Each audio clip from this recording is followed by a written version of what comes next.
Welcome, welcome. I'm Ellen McCallum.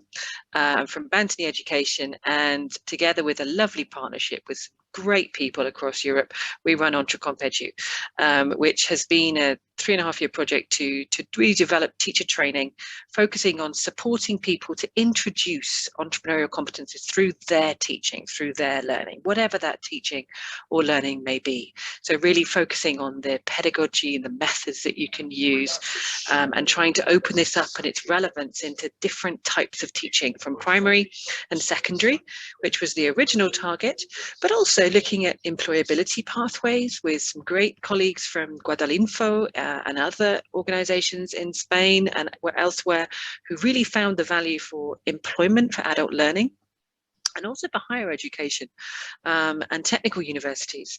So we have our first finisher here, Vizam, from Palestine. Always great to see you, Vizam, and also other colleagues who finished the course here as well. So today I'm really delighted to share with you an opportunity to hear from Susana Zaballa. And she runs a consultancy which is in Spain, and really she works on social and emotional learning.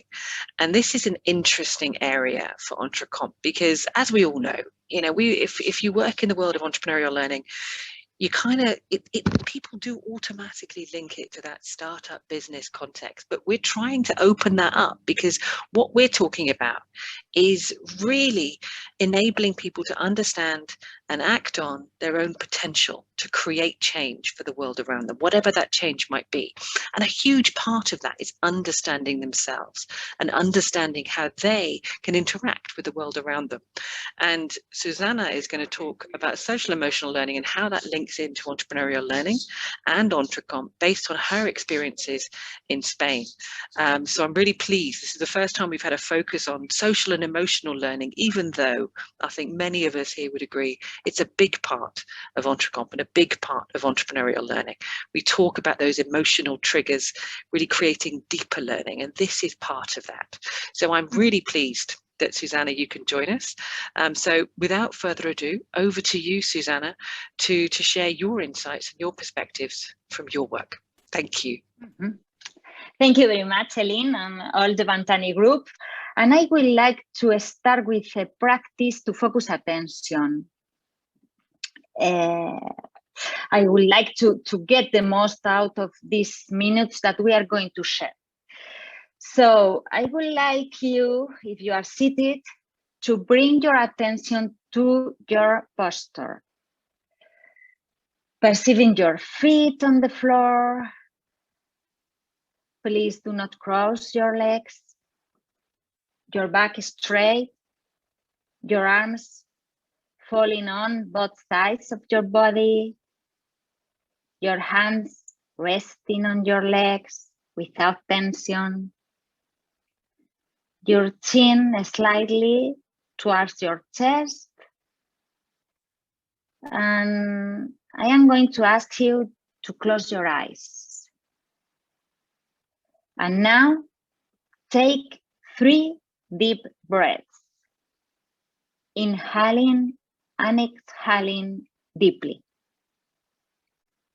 Now we let the body breathe by itself.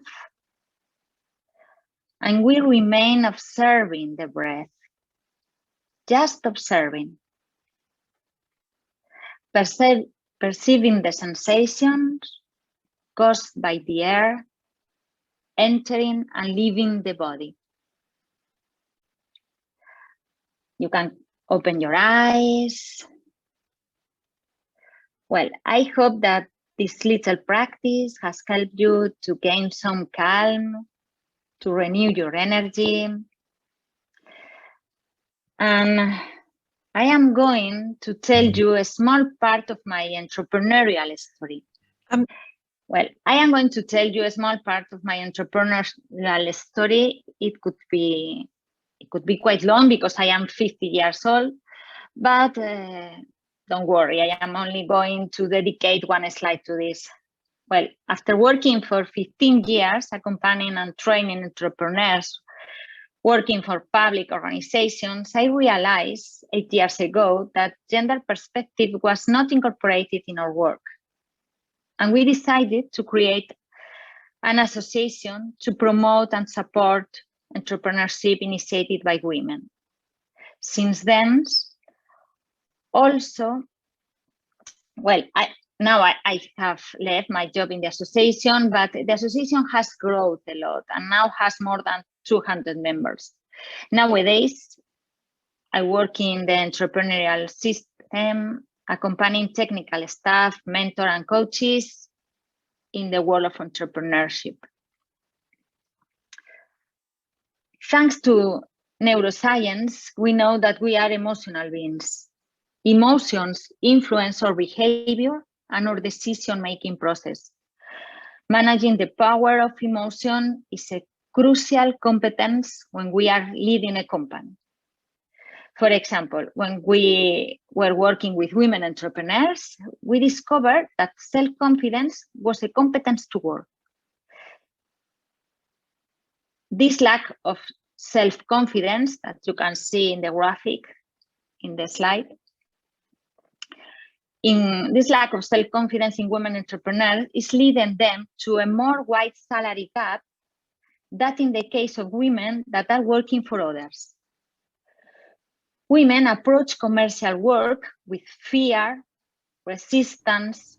Because of that, many times the price is the variable that we move first in a negotiation and affects the final margin of the company.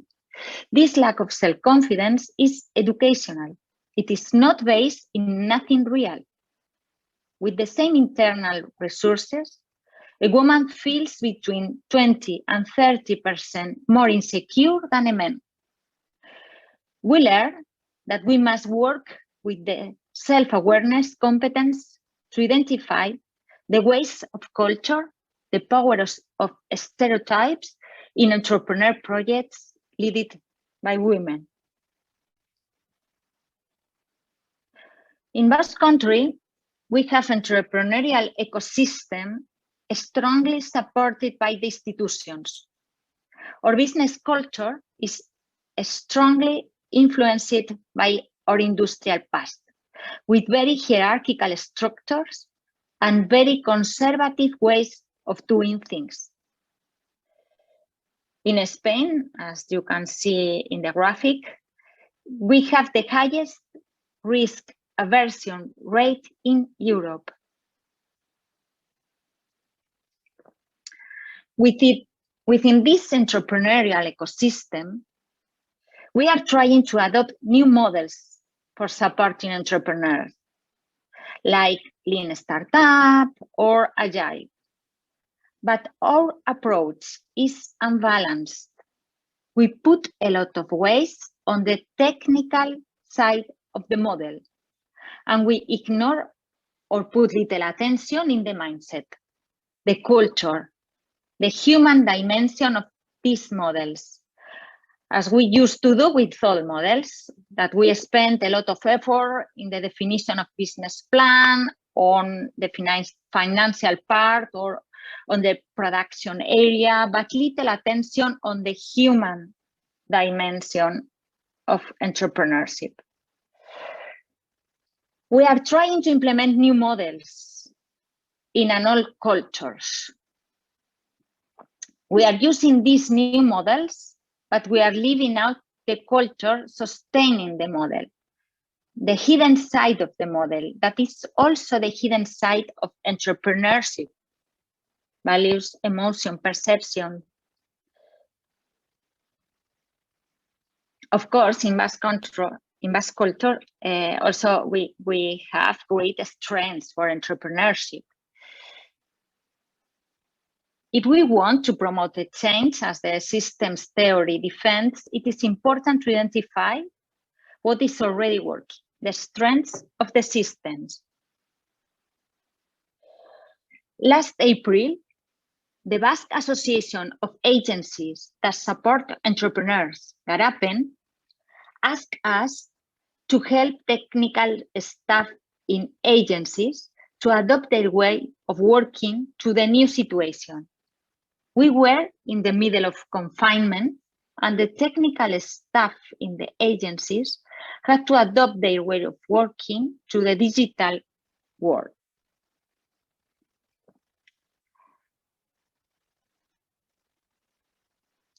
Last spring, we thought that it was going to be a great opportunity to focus the attention on the emotional side of entrepreneurship. We could develop an intervention that could be a lever for change. Fear was present in all dimensions of our lives then. Fear of illness, fear of uncertainty, fear of not being able to adapt our work to the digital environment. And that was the situation that all people working in more than 30 agencies that support entrepreneurs were suffering. We all know that fear is an emotion that narrows our attention, which isn't the best emotion to promote a change. So we spoke to Garapen about this situation, and we arranged that well-being was going to be our transversal competence. We needed a model that let us incorporate the emotional side of entrepreneurship and well-being, and we needed to do it in remote. Well-being is defined in the LifeCon model as a state of contentment with low levels of distress, overall good physical and mental health, and good quality of life. We looked for inspiration and we found EntreCom framework. In the EntreCom model, we found two important contributions for our necessities. Emotions were a crucial part of the framework. You can read about it in the EntreCom principles. And one of its aims is to empower individuals to meaningful living, learning, interacting, and working in sustainable societies for individual and collective well-being. As you can see, there are 15 entrepreneurial competencies. We decided to work with 14 competencies, living financial and economic literacy, because it was covered enough by other programs. Now, for me, it's important to define competence. Competence is a combination of a skill mastery, knowledge, and behavior in a specific domain. In that case, entrepreneurship. The EntreCom model says us how to address this, says us that we have to address this side, the emotional side of entrepreneurship, but not how. For example, it tells us, expose your learners to cope with ambiguity but by proposing challenging tasks. But this leaves us halfway. We need to address the emotional side directly, giving tools to entrepreneurs that let them coping with any risk situation. Tools to deal with fear, that it is the underlying emotion in the task of managing uncertainty and risk. We have here a good simile in the Karate Kid film. I don't know if you have seen the film. In this scene, the Kung Fu master makes the boy, makes him wash cars before teaching him any Kung Fu technique. Later in the film, it shows how this prior learning is fundamental. We design a program that first work on the skills underlying each EntreCom competence. We know that before starting to work with the vision, for example, we must be aware of the emotional state that influence the definition of that vision. We know that before we start working with collaboration, we must develop empathy. Creativity is linked to openness and curiosity. And we found a model that could help us with this work. David McClellan and Daniel Goleman's emotional intelligence framework. It gives methodology and structure to such an abstract work as it could be working emotional and social skills. And we found the tools, the wax and the sponge of our work. Mindfulness, that you already have tried at the beginning of this webinar, is the tool defended by Daniel Goleman as the most effective one, developing emotional competencies such as self-awareness and empathy. And it's the best tool to develop metacognition, that it is a crucial ability in emotional learning. And positive psychology. Positive psychology is the science that studies what is necessary for human beings to achieve brilliant performance in both professional and personal areas. For example, it gives us tools to work on optimism. That is the base of another competence, spotting opportunities, and also the base of resilience. Another important contribution of positive psychology is Peter Seligman's character strengths. We can say that positive psychology is a very important theoretical pillar. We spent some time studying these tools and methodologies with the help of experts from the University Jaume I. Indeed, we are still working with them. And we were also looking for a partner who could give us technological support, since the intervention was going to be online. And we were very lucky to have the support of the training platform of the University of the Basque Country, the foundation of the summer courses.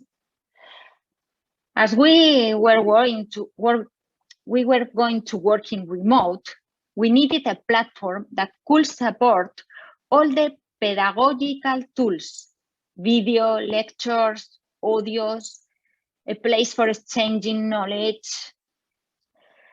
We based the work in the flipped classroom methodology. All materials were in the platform 1 week before the live session.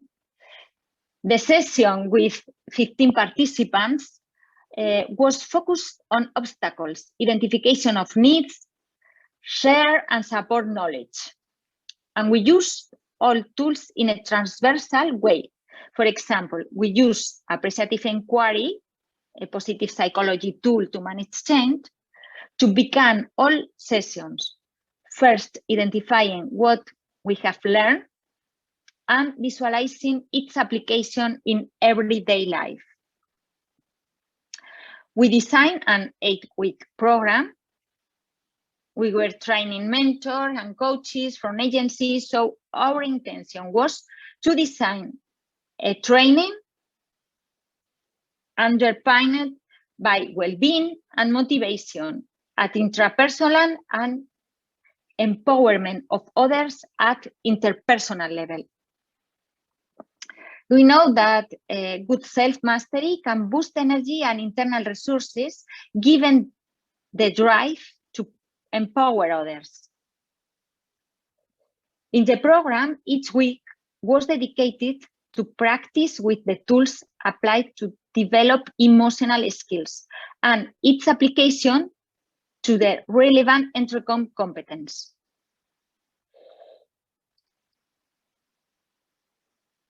The fact that a person has a high emotional intelligence does not mean that she or he has learned the emotional competence of the EntreCom framework.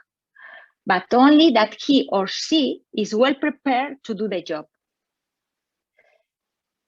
Therefore, once the practices have been carried out with each underlying skill, for example, empathy, we will apply it to develop the competence of the entrepreneurial model. In this case, working with others. Following the flipped classroom methodology, all the contents and links to live sessions, as you can see in that picture, were in the platform. Participants could practice with them during a whole week, and we met once a week in a 2.5 hours Zoom session. We delivered the program to 15 people from 14 different agencies.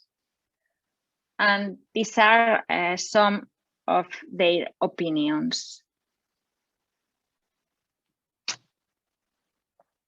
Now, we are working with the mentorship of the researcher from Jaume I University in Castellón in developing a tool that allows us to measure the 14 competencies in an integrative way.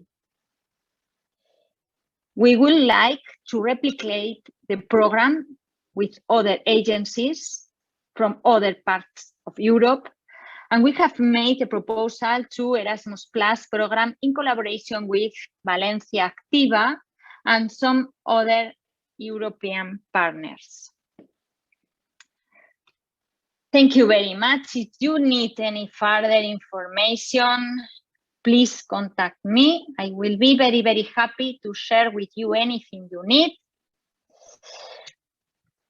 about the program, tools, methodologies. If you want to share with us your own experience, we will be happy to know of you.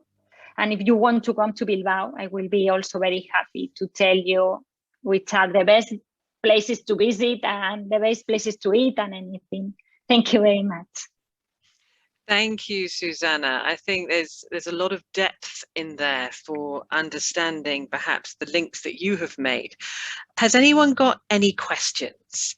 Please pop them in the chat, or you can just open up your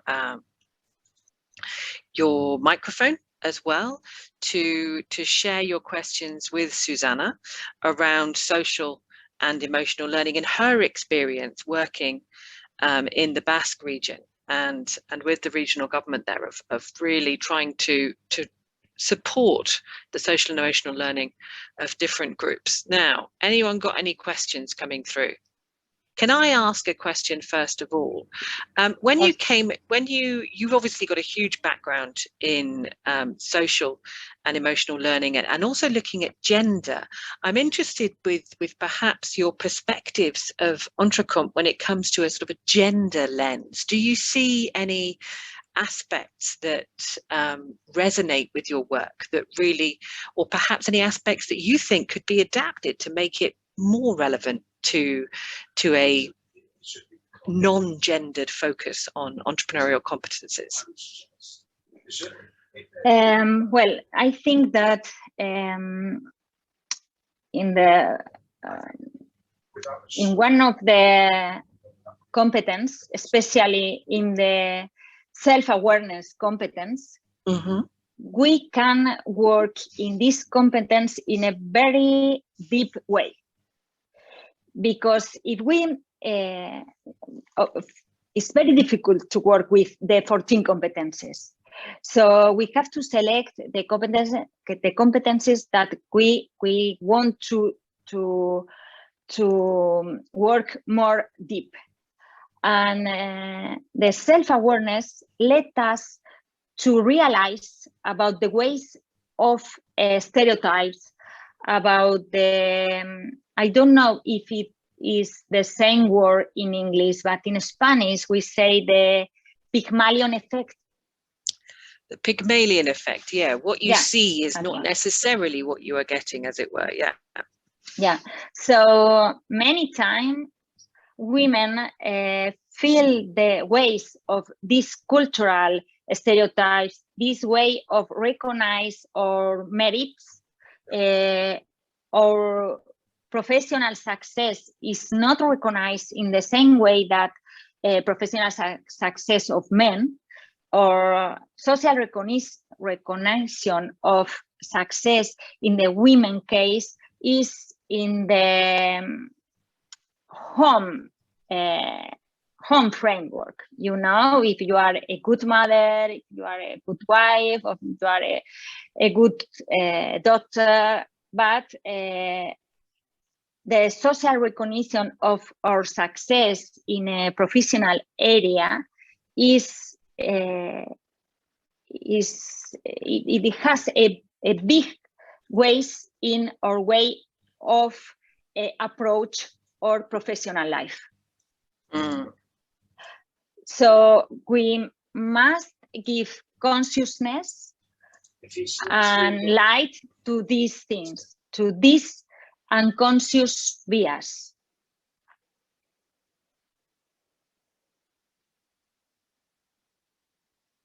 You find that then looking at this particular self-awareness competence can actually bring out some of that unconscious bias and make it more visible to women and men.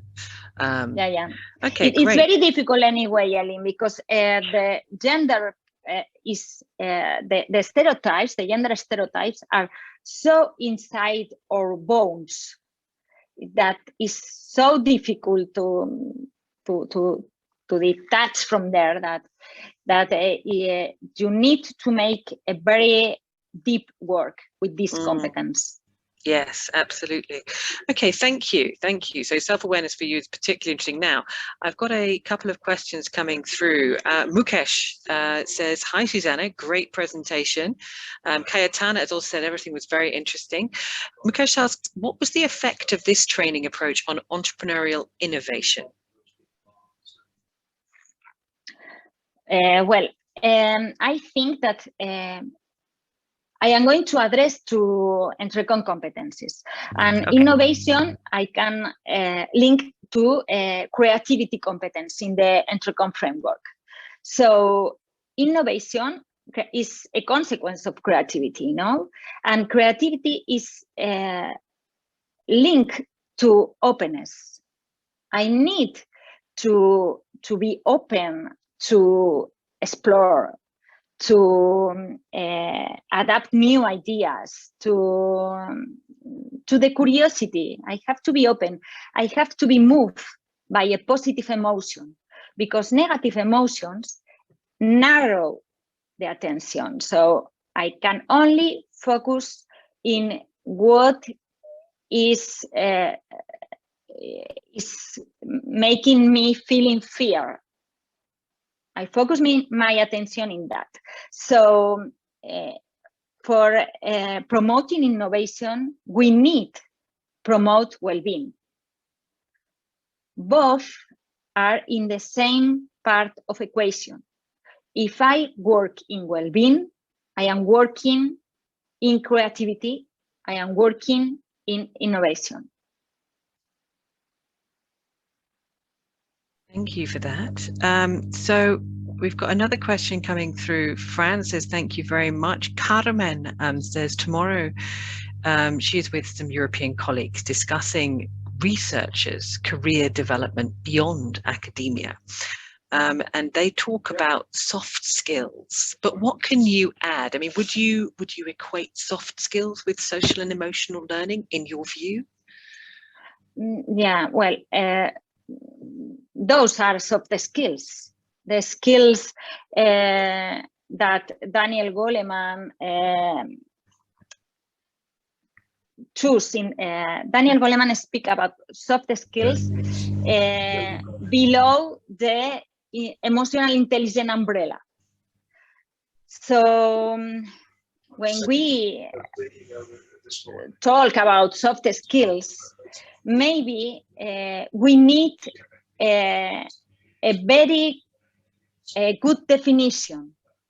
We need to work with the same definitions of the skills. First of all, we have to choose the skills. What are we talking about? For example, empathy. What is empathy? We have to choose a definition of empathy. There are lots of definitions of empathy. If you can write in the chat, what do you think that is empathy? And we are going to have 2, 3, 4 definitions maybe. So we have to use a scientific definition of empathy, and after that start working with the development of empathy, and after that evaluate the development. It is very important evaluate the development, because, for example, in our program, everybody was very happy with the program. Everybody says, oh, it's very useful. I like the training. I like the mindful meditation. I like the positive psychology tools. But we need to know if the program is useful for developing your EntreCom competencies. If not, it's just for fun, not.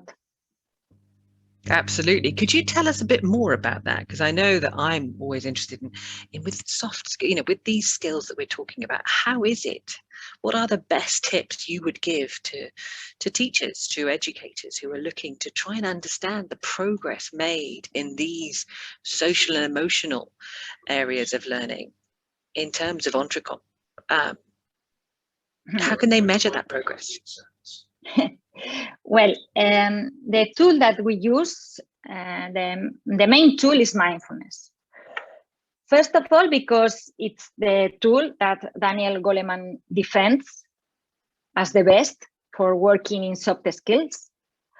And secondly, because we have a lot of investigation supporting its use, that is useful for this learning. And it led us to develop metacognition. All of us has the capacity to observe our mental processes, observe our emotions, but we are not conscious of this capacity. So we can use mindfulness to develop this capacity, the metacognition capacity. Is also the tool that is mentioned in another study about EntreCom, in EntreCom applied to entrepreneurship.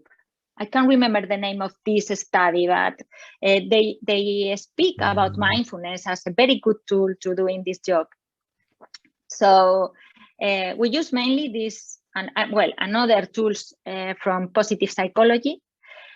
And we realized that it was very important to evaluate the progress when the University Jaume I in Castellón, Jaume I, the investigators from this university told us that without a good tool to measure the advance, it's not possible to improve the program. And we wanted to improve the program. So for us, it's very important. We are now working in that. We are working in developing an integrative tool because, for example, in Guadalinfo, they are working with different tools for different competencies. One test for evaluating creativity, another test for evaluating vision, many different tests. And I think that if you spend a lot of time making tests, you are going to get frustrated. So we need something short, but useful. So we are working in this tool, an integrative tool. That's, I mean, short and useful are sort of those key words that we always want to achieve. Are there any, so mindfulness as a tool towards, to really understand progress. So I suppose that's also very linked to self-perception of someone, of your own progress, understanding your own progress, linking into the self-awareness that you were talking about. It is difficult, you know, as an educator in schools, you want to really understand and like plot the progress. And you have what you're saying is that there's not so many practical tools out there that you've come across that can do this. It is something that is a challenge, and we're all kind of trying to tackle that. Hanan has come in to say, how is it possible? Or maybe Hanan, do you want to say your question? You can turn on your camera and say your question if you prefer, or I can say it as well. There we go. Hanan, hiya. Hello. Lovely to see you. Hi, thank you. I heard you. Hello. I heard you say that empathy could be used somehow to boost the learning. So how can you, broaden the notion? Can you clarify it, please? So yeah, how can empathy boost learning? Yeah. So you said also, sorry, that you should define what empathy. A lot of definitions. Yeah. What I know is empathy is to put yourself in the shoes of the other, something like this. It's something like feel others' emotion, like feel. We have something like neuron, mirror neurons in English, I think. Neuronas espejo in Spanish. Mirror neurons that let us to feel in the body the same emotion that other person is feeling in that moment. So we are biologically prepared for feeling others' emotion. So this is empathy. Yes. Empathy is just the feeling. Yeah, thank you, Eileen. Mirror neurons. Yeah. And we work with empathy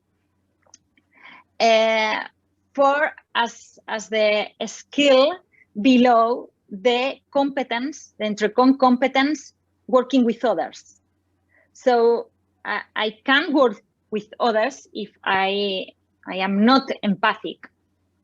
So I need to develop empathy for this competence, but also for identifying opportunities, because sometimes it's this kind of social empathy. Social conscious. I am conscious of what the market is needed in this moment. So empathy is a meta skill, I can say, because it's below many competencies from the EntreCom framework. Thank you. Thank you very much, Hanan. Thank you very much. Can I ask, did you use any examples of like developing evidence so that the people you were working with demonstrated their progress, their competence development through what they created, what they could evidence in the work they did? I'm just wondering, because I'm thinking with empathy, you can talk about how you felt. You can take a video about and talk about how you felt. You could draw a picture, So I'm just wondering if there was any kind of evidence-based collection of, progress made across some of these competences in the work that you did. Yeah, we didn't evaluate the progress in this program because it was a prototype, and. But we asked them to tell us about in the last week. It was just for telling us how they applied all the knowledge to their professional lives. So it is a very good lesson for us. Because we wanted to know how they were going to apply all the knowledge. So it was very, very interesting. That's really interesting, because then you see the links between what they learned and what they actually, the practical application of it, which is what we're seeking.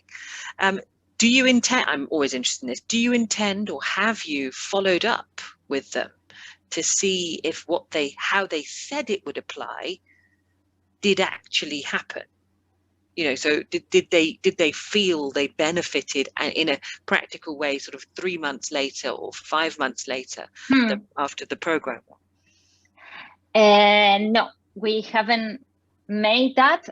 Just with 5 of the 15 people, I have contact for exchanging information, and but not everybody. We wanted to develop a second part of this first prototype, but it wasn't possible this year because there are a lot of difficulties about time and everything, because in Spain we are still with a lot of restrictions, and well, we wanted to make a mentoring and in each of the agents with a mentor working in each of the agents with people in their works, in their daily work, and we couldn't. So we hope that it is part of our future. I don't know, but I hope so. I think I'd be interested to hear your next steps in this, certainly. And I know that a colleague of ours, Andy Penaluna, always says the value of keeping in touch with your alumni is incredible. So, you know, and this ongoing feedback about the relevance of the work. Idoia has added that empathy is important for collaboration, for negotiation, for the working group, and this is the type of things that are important for the entrepreneur. Yes, absolutely. Okay, do we have any more questions? We have Cayetana has said, when I work with vet teachers, we define some rubrics and evidence linked to that rubric so that we can not only evaluate, but also make feedback about how to make an evolution forwards. Interesting. Cayetana, do you want to say a little bit more about that? If you want to turn your camera on and your microphone. You don't have to. It's not obligatory. I put everybody on the spot. Okay. Is anybody want to add anything else before we come to a close today? Okay. Cayetana has technical problems. Carmen's camera has come on. Hi. Hi, Carmen. Kaixo. Hi. Okay, what I wanted to say is that sometimes in the case, you know, that I deal with some international researchers, and they move a lot from, not only physically, I mean, moving from one country to another, but also sometimes they have to move to other sectors, not only in academia, because they are expecting other career paths. In industry, entrepreneurship, or whatever. But so what I wanted to say is how you could, how to use that mindfulness or those emotional tools, because normally, I mean, they are aware, or they are, well, not aware, they are afraid of moving to another country or moving to another sector, and they have lots of cultural shocks. So imagine that sometimes they need to do it compulsory in order to develop their careers, but at the same time they can be stuck by it, because there are lots of emotion. It's not only a question of, okay, I go to a laboratory or I go to a university and I research and that's all. There's something else. That's what I wanted to say. What could you add, if you can, about how to manage those emotions? Because they can be good, they can be positive, or they can be negative. That's what I wanted to ask you. Thank you. We can spend another hour with this question, but I am going to try to be very short. And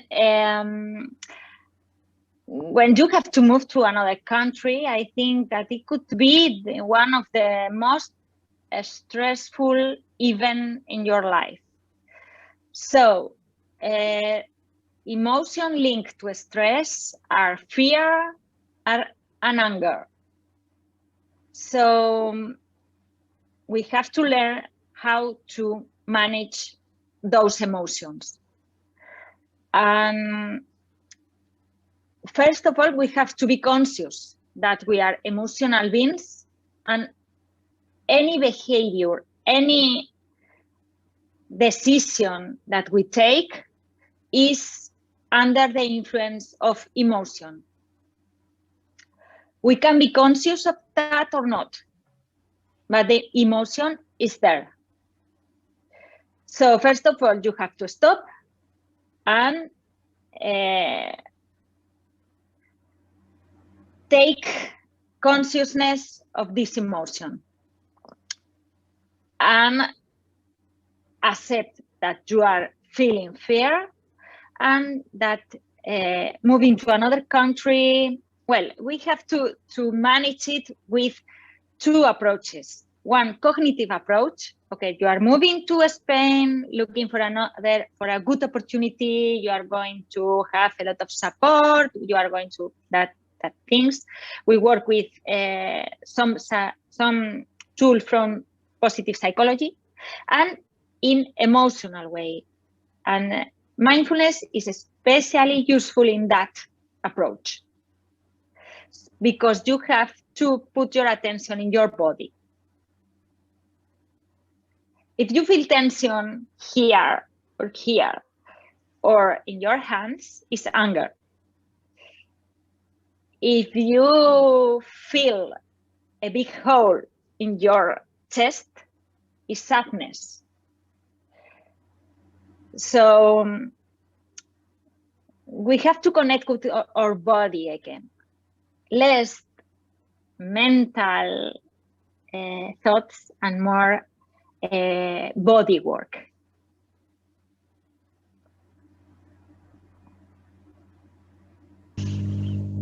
Thank you. Thank you very Carmen. much, Thank Susana. You. Okay, so we've reached the end of our session today. Thank you ever so much for everybody for joining, but also to Susana for sharing her expertise. Thank you very much.